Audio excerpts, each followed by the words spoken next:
નમસ્કાર, આપ જોઈ રહ્યા છો ગ્રોથ નાઉ ન્યૂઝ ને હું છું આપની સાથે કિંજલ।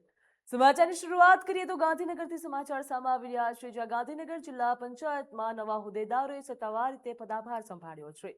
જિલ્લા પંચાયતના પ્રમુખ તરીકે રાજેશકુમાર પટેલે કાર્યભાર ગ્રહણ કર્યો। તે સાથે જિલ્લા પંચાયતના ઉપપ્રમુખ તરીકે ભરતભાઈ ચૌધરીએ પદ ગ્રહણ કર્યું હતું।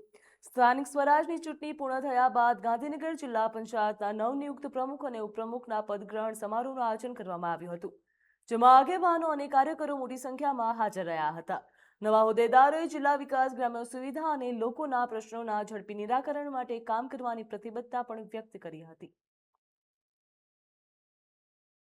ભારતીય જનતા પાર્ટીએ મોવડી મંડળે જે અમારામાં વિશ્વાસ મૂક્યો છે જિલ્લા પંચાયતના પ્રમુખ તરીકેનો, તો અમે એને અમારી જે ટીમ છે જે જિલ્લા પંચાયત સદસ્યોની એ અમારી ટીમ હશે અને એ ટીમ સાથે અમે આખા જિલ્લાનો વિકાસના કામો કરવાના છીએ।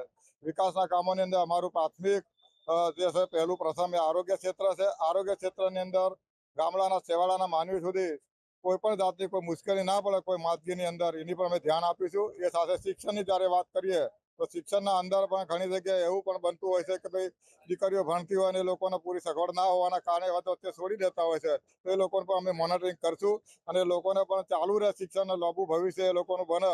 અને નવી શાળાઓમાં બધા છોકરાના શૌચાલય પણ અલગથી બને અને બધી વ્યવસ્થાઓ પૂર્ણ થાય એ પણ અમે ધ્યાન આપવાના છીએ।